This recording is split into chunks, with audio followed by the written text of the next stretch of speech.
So everyone will be coming in muted. We're just going to give Josh a chance to kind of talk uninterrupted. And if you have questions, please just pop them in the chat. And when we get to our brief Q&A portion of the webinar, I'll kind of go through and give Josh some of those questions. So I'm going to give Josh a short introduction. Josh has been the accessibility professional and employment preparation instructor for World Services for the Blind since March of this year. He was born and raised in Mississippi, obtained his English degree from the University of Southern Mississippi, and previously worked in teaching Braille and assistive technology at Addie McBride Rehabilitation Center for the Blind in Jackson, Mississippi. Josh saw the state of accessibility in the expanding industry and was inspired to pursue a career in this growing field. So this is his expertise. Today he's going to talk to us about it and the history of the industry, kind of where it is right now, and how WSB program aligns with the state of the industry and prepares students for employment in this growing field. So once again, if you have a question for Josh about a specific topic, leave it in the chat below. If we don't have time to answer it, we can reach out to you afterwards and make sure that you get all the information that you need. You all will receive a recording of this webinar probably by tomorrow. So thank you guys so much again for attending. We really, really appreciate it. Once again, use the chat if you have any questions at all. I'm going to mute and hand it over to John.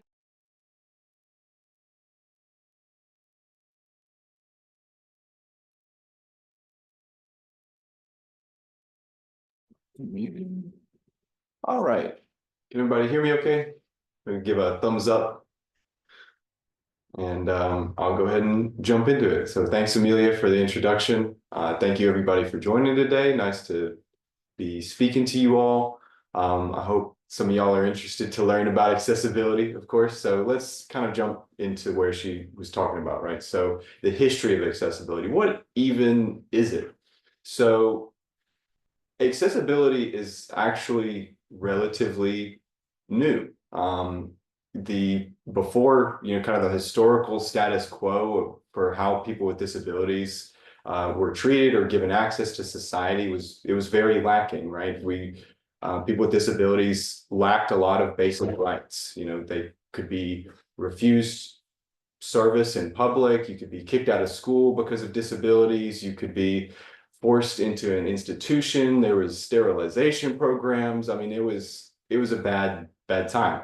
And so as our society has progressed and we've kind of made a lot of leaps and bounds from where we were, where, you've got FDR sitting in office and he's got to hide the fact that he's got a disability to the public, versus now where we kind of have a new view of it. And we're looking at more of a social model of disability. So evaluating, okay, how does the environment that exists affect somebody's ability to participate in society? Is it because of a medical problem or is it because of a social problem?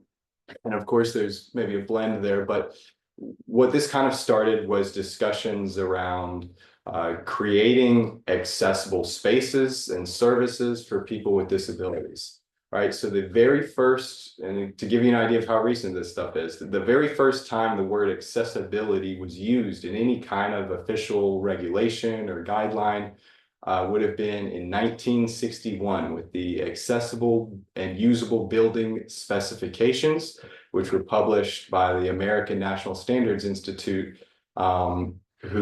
it was voluntary guidelines, and it just gave some general advice on how to build a building accessible. But that was the first time there had ever been anything published that really considered the perspective of somebody being able to access a building, whether or not they had a disability and whether or not they had a stroller. And because this is important too, because what we're going to see as we get into all of this stuff is that disability is the one minority that anyone can just suddenly become a part of, right? You can, at a moment's notice, you're disabled. And that can be a scary thing when you have to adjust and learn to live. And There's also, I mean, it helps everybody, right? People with strollers, people, who are getting older in age. I mean, as we see these designs that work for people with disabilities, what we find is it just makes everybody's life better. So started to get some more attention. But the first piece of actual legal legislation that would go through and force requirements would be the Rehabilitation Act in 1973. And so what this did is it prohibited discrimination in federally funded services. It took a few years for them to really implement this, but again, some of the cases that led up to this were students being turned away from public schools because of their disabilities. Or being discriminated in hiring and employment. That Rehabilitation Act opened up a lot of room for them to actually start making this stuff federally mandated to be accessible. Almost 20 years later, we get the Americans with Disability Acts. And this, of course, is one of the big ones, right? Because it now applies not just to the federal government, but now it extends to state and local governments and public businesses, right? So even if you just have a private business, but you operate in a public space or provide a public service, now you're legally required to make that accessible to people with disabilities. It wasn't until 1996 that guidelines that it was agreed that those ADA guidelines applied to the internet. In 1998, the Rehabilitation Act was updated and included internet as well with what we call Section 508. We'll talk about that just a little bit later. But in year after that, the very first web content accessibility guidelines were published. And this is where we start getting into what we're going to be talking about in the course here at WSB, is where we get into the accessibility testing and figuring out how these guidelines apply to a website, right? Not until 1999 were those published, and then they were updated in 2008 with version 2.0. 2.1 came out in 2015, and 2.2 came out in 2023. The last update to the ADA was in 2024 with rulings that followed a DOJ decision to basically apply ADA with new updated guidelines for information and communication technology, what we commonly refer to as ICT. And with these guidelines in place, now what we're looking at in the industry is by 2026, 2027, digital services, whether it's state, local, or federal government, are required to be accessible by default. And this applies to K-12 education, this applies to government services, it applies to anyone who receives government funding. So there's a growing push to make public services accessible to people with disabilities, make businesses accessible, so that way we can participate on a level playing field and have the same opportunity as anybody else. So with that in mind, we can see looking at different projections of how the industry is set to grow between now and 2030, we're looking at an annual compound growth rate of about 6 to 12%, depending on your source. So this is per year. So within that time frame, that number, the amount of money that's going into this industry is going to double or even triple. So it's something that is relatively new, right? I mean, the last decision on this was as recent as April of this year, and it's a growing industry that there's going to be a need for more people to remediate a lot of the websites and documents and things that we know as people who are blind or low vision are not always very accessible. With that, talking about the money, because I know that's one of everyone's biggest questions too, is like, is this actually going to pay my bills? And the bottom 25th percentile of earners within the accessibility specialist field make an average of about $44,000 a year. So that's the bottom, kind of starting off, average tends to be around 50 to 60, with some of your top earners getting up into 80, 90, and even higher, depending on how specialized you become later on. So what our program sets you up to do is to enter that field We give you your foundational knowledge and certifications you need to and experience to get your foot in the door. It starts you off on that path, and from there, you've got a lot of different options. So the main focus of our course is going to be to earn your CPACC, your Certified Professional in Accessibility Core Competencies. That is the foundational certification in the field of accessibility. It's a certification from the International Association of Accessibility Professionals, IAAP. You can look them up at accessibility.org. So they provide these certifications, and that starting point there, it covers everything from what I've just talked about, right? From the basic understanding of what are these models of disability, how do we consider how a disability affects a person's life, how do we approach solutions and challenges that person is going to face, and the assistive technology that they use. We also get into the aspect of the guidelines, right? Universal design, making buildings accessible, making websites accessible.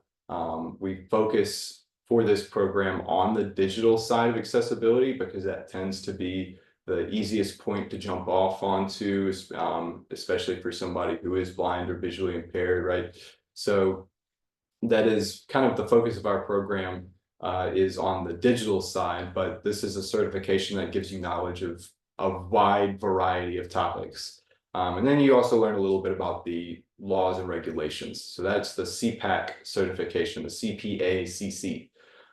So we take you through the program. It lasts about, depending on the person, because it is, I'll say it's a self-paced program with live feedback and support from an instructor. So whether you're taking it on campus, and I highly encourage you to come on campus if that's something you're interested in doing, because you will be right there next to me, not 24/7, but from 8 to 4:30 every day, right? So you'd be there in the classroom with me. We'd be having group discussions, planning, working on projects together. But whether you're in class or if you're off campus, I'm always available during those times to speak. I'll leave comments and feedback on all of your assignments, and I'm there to answer questions. But it also is designed for your benefit to be as self-paced as we can reasonably allow. So as long as you're submitting things on a regular basis, staying in communication, then you're good to go. But we like to give you that flexibility because some people, are working full time or have families and kids and stuff. And so we like to make that a little flexible for you. So that's a little bit about the program itself. So it can take anywhere from about 6 to maybe 12 months, right, on the longer end. So during that time, we start you off with just the assistive technology, right? So just getting your JAWS, your NVDA, and your ZoomText, right? I'm totally blind. I have my ZoomText certification. Don't let that put you off. I know I've had some people who are like, I'm blind, oh gosh, how am I going to learn ZoomText? And I kind of had those same feelings, but it's important to, when the program is very accessible, and it's important to learn how that works, because as we're going to talk about in a little minute as well, right, being someone who is disabled in the field of accessibility, you come with your own biases, right? We might think that we immediately have an inherent understanding of what it's like to be disabled, but an important thing to remember is that everybody's experience is different. So we come with a great sense of the challenges that are faced by us, but that can lead to a bias towards other people, right? So we work on kind of exploring looking at assistive technology for others as well. We look at a lot of the built-in features in different operating systems, but the main portion of that assistive technology area of the course is to get you certified in JAWS, NVDA, and ZoomText, because those are going to be important for testing and working in the field. From there, we start preparing you for that CPAC, right? That's that main component. And we don't just, we give you a very hands-on learning experience, right? So you're taking your quizzes, of course, and reading your lectures, and I'm there to meet with you at any point. But we also have several hands-on projects. For example, one of the requirements is for you to audit your own website. So you go and you pick a website that you use frequently, and you select some web pages and you apply those web content accessibility guidelines, and you fill out an audit log like you would if you were working on the job. You write a summary for it. You learn how to generate an accessibility statement. You learn all of these necessary skills to help evaluate, assess, and organize accessibility efforts to remediate a website and make it usable for someone with a disability. So that is a little bit on when, you know, we also do like usability studies. In some cases, we're working, like, for example, next month, we're going to be working with the Red Cross to evaluate their volunteer software system and make sure that they, you know, it's going to be accessible to blind volunteers in their call centers. So I've spoke with FEMA this past week about doing some usability testing on their emergency alert system. So we get to do some cool little projects like that to get involved in the industry even before we take our steps in towards the end of the program. After you've kind of gone through some of those assignments and projects, you've learned everything you need to learn. We schedule you to take your CPA-CC exam. You know, of course, we get into like what is a website made of, you know, HTML, the language used to make web pages. We talk about how to optimize it for search engines and things, because a lot of that overlaps with what you'll be learning in your accessibility classes. So going through all of that, near the end of the program, we seek to place you in at least a 3-month internship. So that way you can get a little bit of work experience, get a little bit of pay. And like I said, that work experience is the most important part, because the knowledge is half the battle, but it's only half, you know. So getting out there and actually getting hands-on experience is really important. So we try to place you with one of our internship partners. Currently, our interns are working at Alliant and Bixel, two major national accessibility testing firms that audit websites and take contracts. So some of our clients have been working on things like vote.gov. They've been evaluating different like banks and stuff. I can't disclose everyone they've worked with, but vote.gov is I thought was a pretty cool opportunity to get involved in something important. So that's a little bit about the program. So like I said, it can be on campus or off, although we do encourage you to be on campus when possible. And if you're off campus, you know, of course, there's always going to be from 8 to 4:30, Monday through Friday, Central Time. You've got support from an instructor via email, via phone, via Zoom. However we need to meet, I come to you and make sure that you're good to go and you can do what you need to succeed in the program. The course requirements, now it does require you to go through our pre-vocational assessment, or the online assessment if you're off campus. And so that if you're on campus, of course, that entails like your O&M and assistive technology and Braille and some techniques for daily living, you know, kind of your basic skills. And we just assess those and make sure you're good to go before you can enter one of our vocational programs. If you're online, there's still an assessment to take. And then basically, if you meet the requirements of passing through those assessments, you've got a good internet connection, a working computer, a laptop if you're off campus. We provide everything else, the software, the textbooks. We work with your vocational rehab counselors to provide that for you. And we use it. So from there, it should hopefully be no out-of-pocket cost to you to take the course. So that is a little bit about the structure of the course and kind of how we support you in that, the requirements. And now let's talk about some of the fun things, right? What exactly do I do after I get that certification? So of course, many of our people have been working on testing websites and mobile applications to make sure that they work with screen readers. And these people are usually working as part of a team. They've got others there. So, but I do want to touch a little bit on some of the challenges, but also the advantages and some cool creative stuff to highlight from the field of accessibility. So, you know, like I mentioned earlier, one of the biggest challenges with is also one of the greatest strengths, right? So having your own personal stake in the game, right? I think one of the reasons I got started in this industry and one of the reasons that I am teaching it is because I firmly believe that people with disabilities have a irreplaceable role to play in the field of accessibility, right? We can't build things for people with disabilities without having people with disabilities test it and give advice on how it could be better. So I think it's really important that we get involved in this field as people with disabilities. Um, Although, like I mentioned earlier, does require you to kind of put aside some of your own biases and consider, right, different perspectives and things as well. And one of the other challenges that can come with being a blind or low vision accessibility professional is some of the visual testing.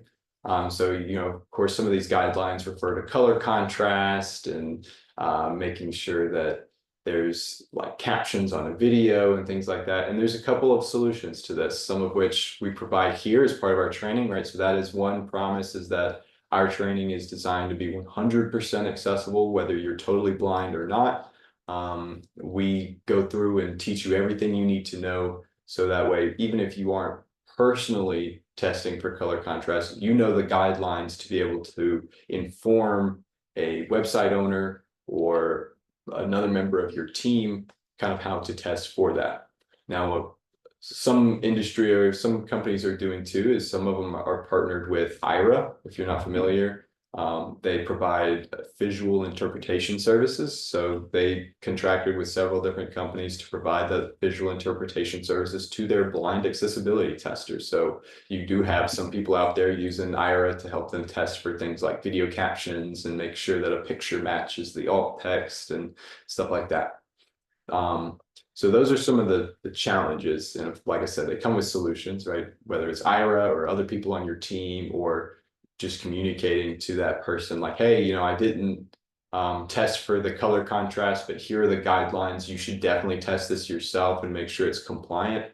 And kind of from there, working with the website owner one-on-one. So the advantages, like I mentioned before, is understanding that basic knowledge of what it's like to be, to use this technology. You use a screen reader every day to perform tasks, or you use Zoom software every day, and the color contrast and how everything's laid out and labeled, it affects you on a personal level. So you have a deep native understanding of what it's like and what's usable and what's not.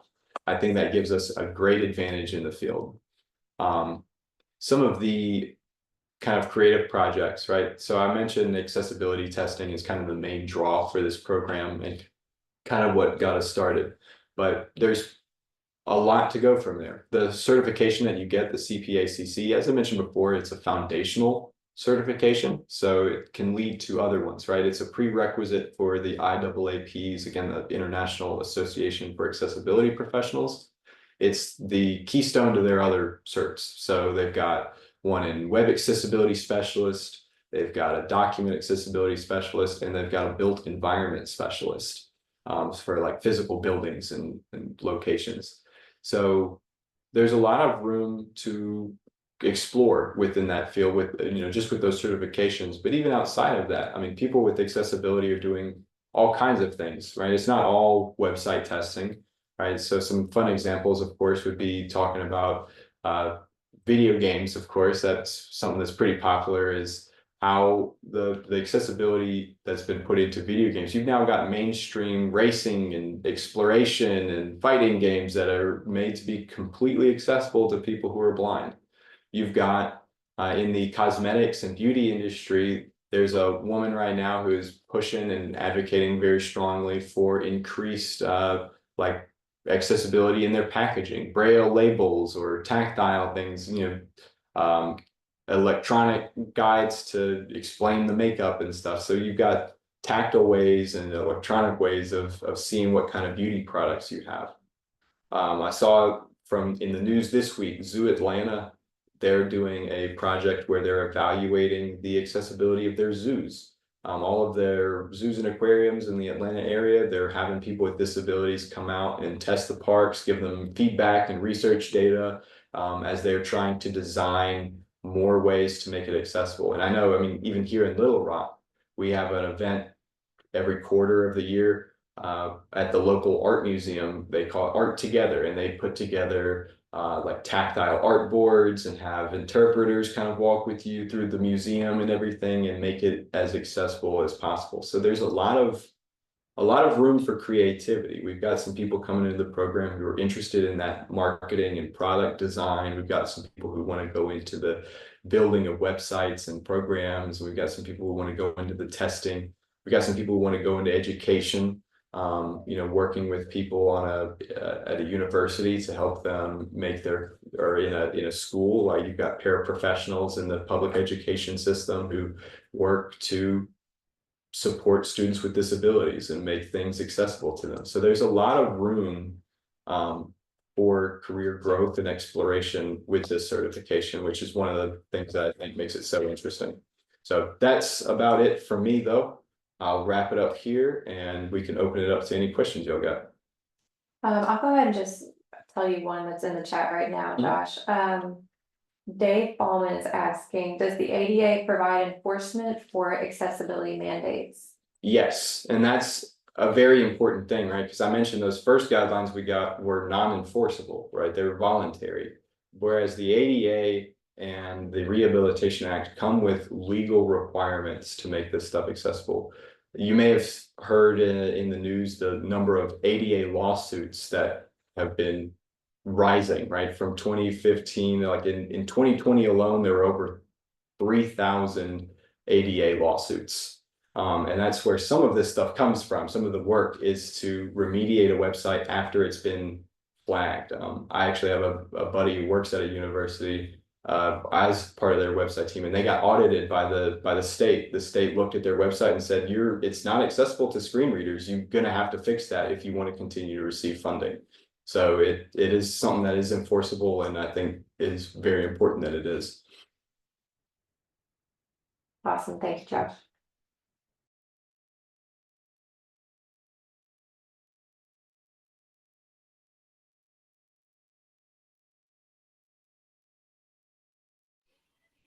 All right, guys.